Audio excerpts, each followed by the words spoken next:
करेंगे। पशु चिकित्सा और पशु विज्ञान विश्वविद्यालय का अष्टम दीक्षांत समारोह आज महाराजा गंगा सिंह विश्वविद्यालय स्थित संत मीराबाई सभागार में आयोजित हुआ। कार्यक्रम में राज्यपाल और कुलाधिपति हरिभाऊ प्रमुख अतिथि के रूप में शामिल हुए। समारोह में पशुपालन मंत्री जोगाराम कुमावत और महाराष्ट्र पशु विज्ञान और मत्स्य विज्ञान विश्वविद्यालय के कुलपति डॉक्टर नितिन वे पाटिल भी उपस्थित रहे। समारोह के दौरान कुल 515 विद्यार्थियों को उपाधियां प्रदान की गई। उत्कृष्ट प्रदर्शन करने वाले विद्यार्थियों को 8 स्वर्ण, 1 रजत एवं 1 कांस्य पदक देकर सम्मानित किया गया। राज्यपाल ने विद्यार्थियों को शुभकामनाएं देते हुए देश और पशुपालन क्षेत्र में उनके योगदान की उम्मीद जताई। समारोह में विश्वविद्यालय के तमाम लोग मौजूद रहे, जहां गर्ममय और प्रेरणादायक बना रहा।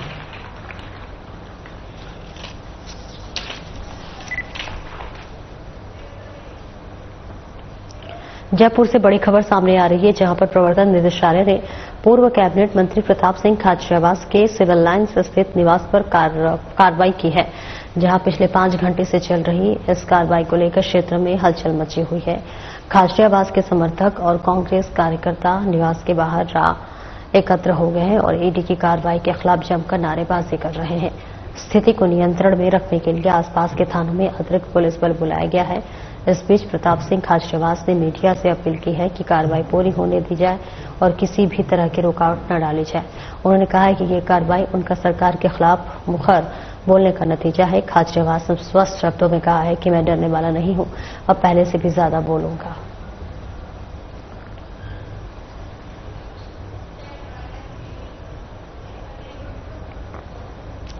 सीएम निवास के आसपास सुरक्षा व्यवस्था कड़ी कर दी गई है। क्षेत्र में प्रवेश करने वाले लोगों से पूछताछ के बाद ही आगे बढ़ने दिया जा रहा है। सुरक्षा एजेंसियां किसी भी अप्रिय स्थिति से निपटने के लिए पूरी तरह से सतर्क हैं। इधर कांग्रेस नेता प्रताप सिंह खाचरियावास के निवास पर बड़ी संख्या में कार्यकर्ताओं की भीड़ जुट गई है। पार्टी कार्यकर्ता वहां लगातार पहुंच रहे हैं, जिससे क्षेत्र में हलचल तेज हो गई है। स्थिति को देखते हुए प्रशासन ने सिविल लाइन्स क्षेत्र में अतिरिक्त पुलिस बल तैनात कर दिया है। पुलिस अधिकारियों का कहना है कि हालात पूरी तरह नियंत्रण में है और किसी भी प्रकार की अव्यवस्था नहीं होने दी जाएगी। सीएमआर और आसपास के इलाकों में ड्रोन से भी निगरानी रखी जा रही है। सुरक्षा के लिहाज से स्थानीय लोगों से भी सहयोग की अपील की गई है।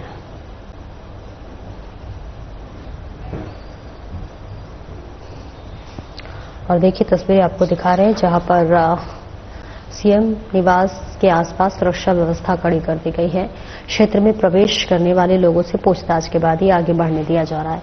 सुरक्षा एजेंसियां किसी भी अप्रिय स्थिति से निपटने के लिए पूरी तरह से सतर्क है और ऐसे में कांग्रेस नेता प्रताप सिंह खाचरियावास के निवास पर बड़ी संख्या में कार्यकर्ताओं की भीड़ जुट गई है, जहां पार्टी कार्यकर्ता लगातार वहां पहुंच रहे हैं और क्षेत्र में हलचल तेज हो गई है। स्थिति को देखते हुए प्रशासन ने सिविल लाइन्स क्षेत्र में अतिरिक्त पुलिस बल तैनात कर दिया है। पुलिस अधिकारियों का कहना है कि हालात पूरी तरह नियंत्रण में है और किसी भी प्रकार की अव्यवस्था होने नहीं दी जाएगी।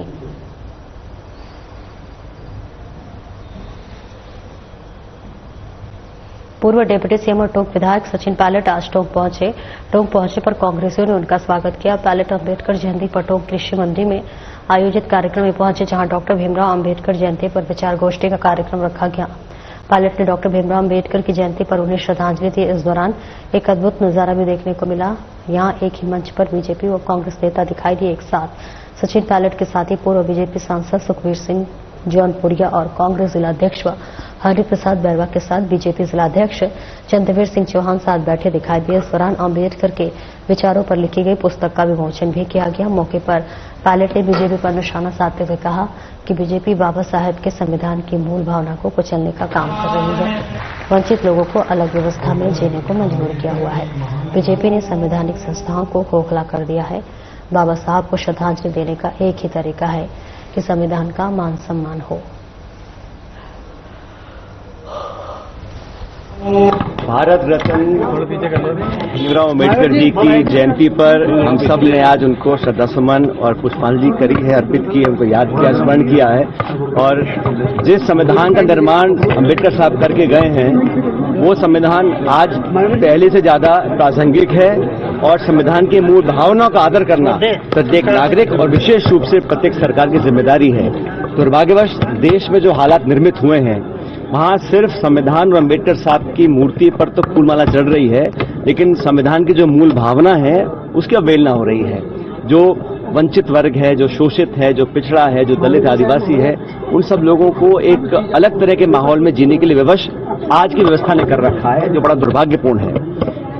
मैं चाहता हूं कि इस देश में हम सब लोग जिन संवैधानिक संस्थाओं को पिछले 70 साल से अलग अलग सरकारों ने पोषित किया है, वर्तमान सरकार चाहे वो प्रदेश की हो चाहे केंद्र की हो, उन सरकारों ने उन संस्थाओं को खोखला करने का काम किया है, कमजोर करने का काम किया है, और ये लोकतांत्रिक व्यवस्था के लिए कोई शुभ संकेत नहीं है। तो अम्बेडकर साहब को अगर सच्ची श्रद्धांजलि देनी है, सही उनको श्रद्धांजलि देने का एक ही तरीका है कि संविधान का मान सम्मान हो, सिर्फ भाषण ना दिए जाएं, सिर्फ इश्तिहार ना छापे जाएं, अपनी कार्यप्रणाली में सरकारों के माध्यम से लोगों तक न्याय पहुंचे। आज दलितों के साथ क्या हो रहा है, जो वंचित वर्ग है उनके साथ जानबूझकर उनको प्रताड़ित किया जाता है और असामाजिक तत्वों को लगातार छूट मिलती है, उनके हौसले बुलंद क्यों हैं? देश में अनेक ऐसे घटनाएं घट रही हैं जिसके लिए कोई जवाबदेही तय नहीं कर पा रहा है। तो मैं उम्मीद करता हूं कि दोनों सरकारें, चाहे जयपुर की हो चाहे दिल्ली की हो। लालसोट के बाहर राजपुर तालाब गांव में शिक्षा और पंचायती राज मंत्री मदन दिलावर ने 2.5 करोड़ की लागत से बनने वाले पंडित कृष्ण शास्त्री संस्कृत महाविद्यालय के नवीन भवन का भूमि पूजन किया। उन्होंने महाविद्यालय के जनक पंडित कृष्ण शास्त्री के स्मारक का भी लोकार्पण किया और ऐसे में मंत्री दिलावर ने महाविद्यालय के विकास के लिए हर संभव सहयोग का आश्वासन दिया और आगामी बजट में बीएसटीसी संस्कृत महाविद्यालय प्रारंभ करने की घोषणा की। उन्होंने बताया कि इस साल संस्कृत शिक्षा में 3500 भर्तियां होंगी। कार्यक्रम में विधायक रामविलास मीणा, राम अवतार बैरवा सहित कई जनप्रतिनिधि और अधिकारी उपस्थित रहे। स्थानीय समाज ने मंत्री का पारंपरिक स्वागत किया और समाज रत्न के रूप में सिक्कों से तोला। मंत्री ने कॉलेज विकास हेतु 21,000 रुपए की राशि भेंट की। लोक कार्यक्रम में भाग लेते हुए उन्होंने स्वयं नौबत बाजा बजाया और लोक कलाकारों का उत्साहवर्धन किया।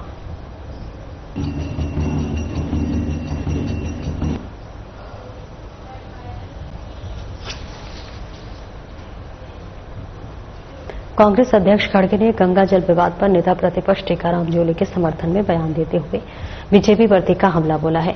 खड़गे ने कहा कि संविधान में दलितों की सुरक्षा के लिए कई अनुच्छेद और कानून बनाए गए हैं, लेकिन उनका पालन नहीं हो रहा।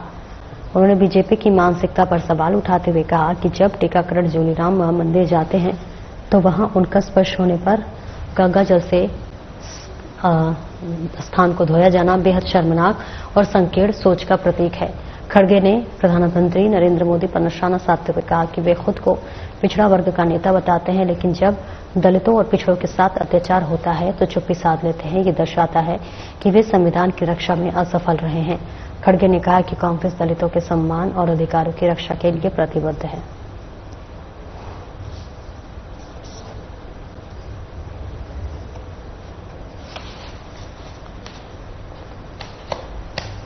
संसदीय कार्य मंत्री जोगाराम पटेल ने कांग्रेस प्रदेशाध्यक्ष गोविंद सिंह डोटासरा के बयान को कांग्रेस की हताशा, निराशा और अंतर्कलह का परिणाम बताया। उन्होंने कहा कि अहमदाबाद अधिवेशन में डोटासरा को साइडलाइन किया गया, जिससे उनकी मनोदशा स्पष्ट है। पटेल ने डोटासरा पर बिना आधार की गलत बयानबाजी करने का आरोप लगाया। उन्होंने कहा कि सीएम भजनलाल शर्मा प्रदेश के 200 विधानसभा क्षेत्रों में समान विकास कार्यों के लिए तत्पर है और बिना भेदभाव के काम कर रहे हैं। विशेषाधिकार हवन का कोई आधार नहीं है। पटेल ने पंचायतों के पुनर्गठन को कानूनी प्रक्रिया बताते हुए डोटासरा के आरोपों को मिथ्या और गैर जिम्मेदाराना कहा। उन्होंने 1975 के एक उदाहरण का हवाला देते हुए बताया है कि ये मामला विशेषाधिकार के दायरे में नहीं आता। पटेल ने डोटासरा से सार्वजनिक माफी की मांग की और कहा है कि कांग्रेस केवल राजनीतिक माहौल बिगाड़ने में लगी है, जबकि सरकार विकास के पथ पर अग्रसर है।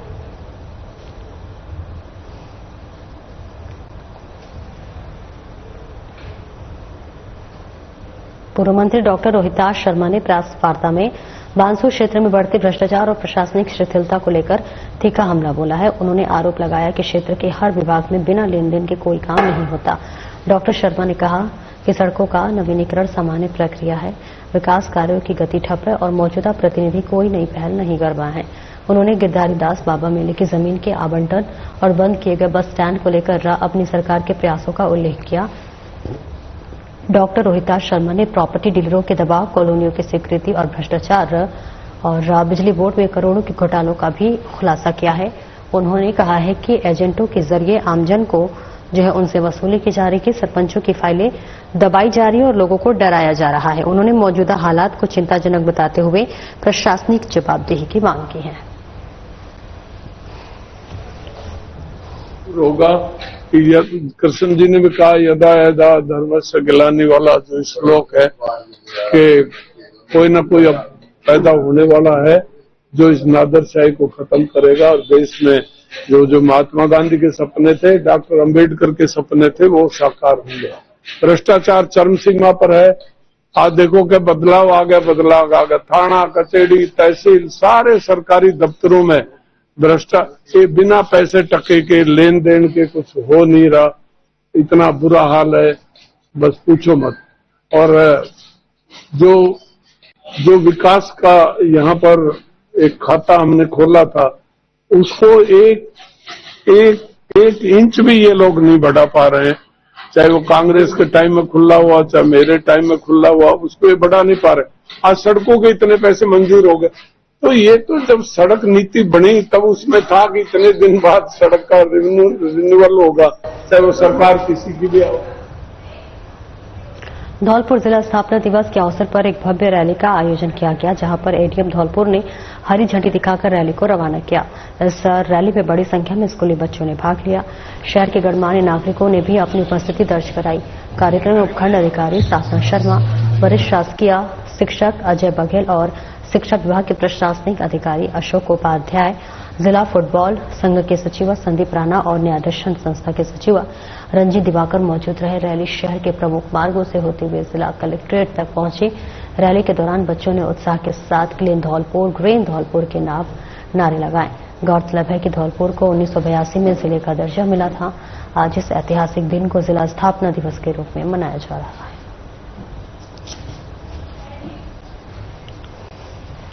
धौलपुर से तस्वीरें आपको दिखा रहे हैं, जहां धौलपुर स्थापना दिवस पर रैली का आयोजन किया गया है। धौलपुर को 1982 में मिला था जिले का दर्जा। ऐसे में यहां स्थापना दिवस का आयोजन किया गया। रैली निकाली गई, तमाम लोगों ने यहां बढ़ चढ़कर हिस्सा लेते हुए नजर आया। तो तस्वीरें आपको धौलपुर से दिखा रहे हैं, जहां जिला स्थापना दिवस के मौके पर एक भव्य रैली का आयोजन किया गया। एडीएम धौलपुर ने हरी झंडी दिखाकर रैली को रवाना किया। इस रैली को बड़ी संख्या में स्कूली बच्चों ने भाग लिया और शहर के गणमान्य नागरिकों ने भी अपनी उपस्थिति दर्ज कराई। इस बीच कार्यक्रम में अखंड अधिकारी साधना शर्मा भी मौजूद रहीं।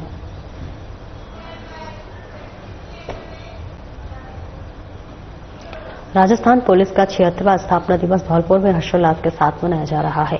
15 से 17 अप्रैल तक का ये आयोजन किए जा रहे हैं और आज से कार्यक्रमों की शुरुआत हुई, जिसमें थानों व कार्यालयों में स्वच्छता अभियान, स्कूली छात्रों के लिए क्विज प्रतियोगिता, पौधारोपण और खेलकूद आयोजन शामिल रहे। मुख्य कार्यक्रम 16 अप्रैल को सुबह 7 बजे पुलिस लाइन धौलपुर में होगा, जहां भरतपुर रेंज के आईजी राहुल प्रकाश परेड की सलामी लेंगे और उत्कृष्ट कार्य करने वाले पुलिसकर्मियों और आमजन को सम्मानित करेंगे। साथ ही 6ठी बटालियन आरएसी में रक्तदान शिविर का आयोजन होगा। शाम को सांस्कृतिक कार्यक्रमों के साथ मेधावी विद्यार्थियों को खेल प्रतिभाओं को सम्मानित किया जाएगा। पुलिस अधीक्षक सुमित मेहरा ने बताया, यह आयोजन पुलिस समाज के बीच विश्वास और सहयोग को मजबूत करने की दिशा में एक महत्वपूर्ण प्रयास है।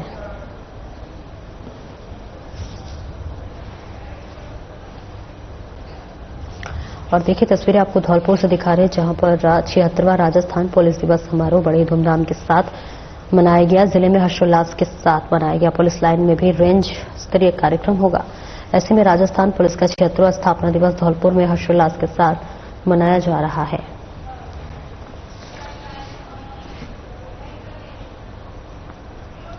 बिजराड़ थाना पुलिस ने एनडीपीएस एक्ट के तहत करीब 14 महीनों से फरार चल रहे आरोपी रेखाराम जाट को चौहटन के पास से गिरफ्तार कर बड़ी सफलता हासिल की है। आरोपी की गिरफ्तारी पर 15,000 रुपए का इनाम घोषित किया था और वे थाना स्तर की टॉप 10 वांटेड सूची में शामिल था। एसपी नरेंद्र सिंह मीणा ने बताया कि जोधपुर रेंज आईजी के निर्देश पर मादक पदार्थ तस्करों की धरपकड़ के लिए ऑपरेशन भौकाल चलाया जा रहा है। रेखाराम के खिलाफ 14 फरवरी 2024 को एनडीपीएस एक्ट के तहत मामला दर्ज हुआ था और वह घटना के बाद से फरार था। आरोपी गुजरात, महाराष्ट्र और रिश्तेदारी में छिपता रहा, लेकिन तकनीकी सहायता और मानवीय सूचना के आधार पर पुलिस ने उसे दबोच लिया है और कार्रवाई में ASP Jasaram Bose, CO Jeevanlal, SHO Magaram की निगरानी में टीम ने कार्य किया है। कांस्टेबल बाबूराम हनुमान राम की विशेष भूमिका रही।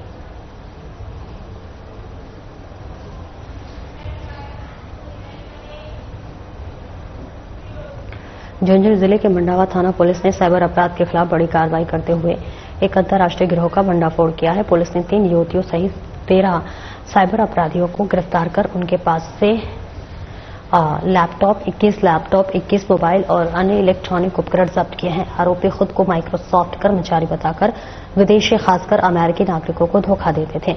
वे अल्ट्रा व्यूअर और आईबीएम जैसे ऐप्स के जरिए उनके सिस्टम्स का एक्सेस लेकर डाटा चोरी कर साइबर ठगी करते थे। फतेहपुर बाईपास स्थित एक होटल पर दबिश देकर इस दौरान गिरोह पकड़ा गया। पुलिस अधीक्षक शरद चौधरी ने बताया कि यह गिरोह ट्रबो, वीपीएन और अन्य तकनीकों से विदेशी आईपी का उपयोग करता था। इनके खिलाफ बीएनएस और आईटी एक्ट की धाराओं में मामला दर्ज किया गया है। कार्रवाई में मंडावा थाना, साइबर थाना और साइबर सेल की टीम सहित कांस्टेबल विक्रम सिंह की विशेष भूमिका रही।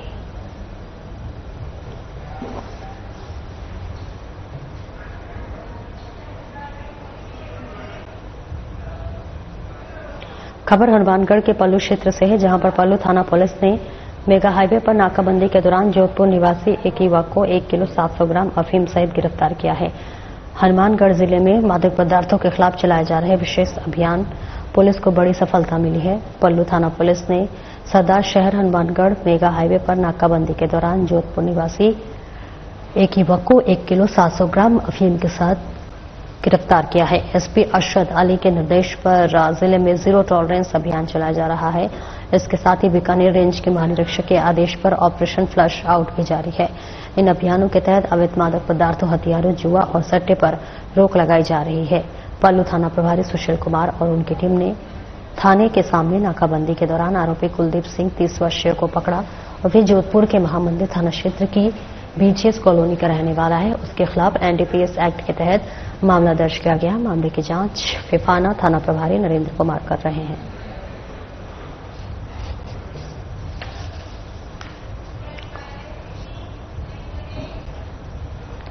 बांसुर इलाके के लेकड़ी रोड पर एक बाइक अनियंत्रित होकर फिसल गई। हादसे में बाइक सवार एक बालक घायल हो गया। घायल को बांसुर के अस्पताल में भर्ती कराया गया, जहां से हालात गंभीर होने पर उसे कोटपुतली रेफर किया गया। बताया जा रहा है कि 16 वर्षीय बालक अपने परिचित के साथ बाइक से जा रहा था कि लेकड़ी रोड पहुंचने पर अचानक बाइक फिसल गई। हादसे में दोनों लोग सड़क पर गिर गए, जिसमें बालक को गंभीर चोट आई है। इस दौरान ग्रामीणों की भीड़ एकत्रित हो गई। सूचना पर पुलिस भी मौके पर पहुंची और घटना की जानकारी ली। फिलहाल पुलिस मामले की जांच कर रही है।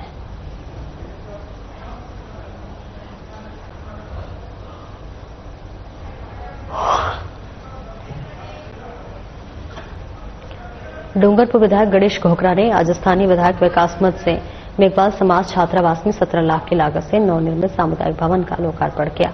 इस मौके पर जिलाध्यक्ष वल्लभ राम पाटीदार, पूर्व मंत्री डॉक्टर शंकर जी यादव, जिला उपाध्यक्ष बंशीलाल साध, डूंगरपुर प्रधान कांता देवी, कोटेट ब्लॉक अध्यक्ष लक्ष्मण साध, मेघवाल समाज के प्रतिनिधि एवं समाजजन उपस्थित रहे। विधायक गणेश घोकरा ने संविधान निर्माता डॉक्टर बाबा साहब भीमराव अम्बेडकर की 134वीं जन्म जयंती पर संबोधित करते हुए बाबा साहब के नक्शे कदम पर चलने के लिए प्रेरित किया।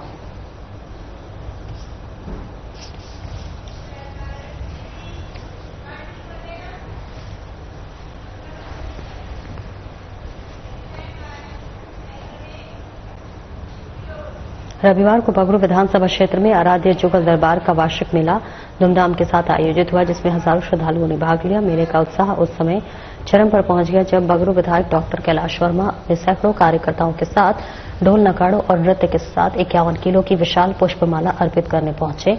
डॉक्टर वर्मा ने हर साल की तरह इस साल बार भी पुष्पमाला दरबार में चढ़ाकर राज क्षेत्र की खुशहाली की और उन्नति की मंगल कामना की। इस दौरान उन्होंने श्रद्धालुओं से रामा श्यामा भी की।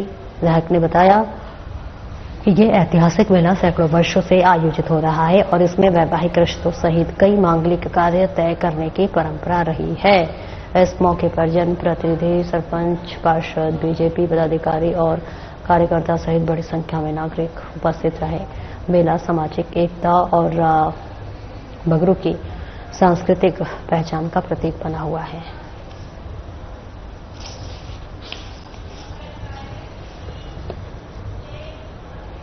फिलहाल इस बुलेटिन में इतना ही। नमस्कार।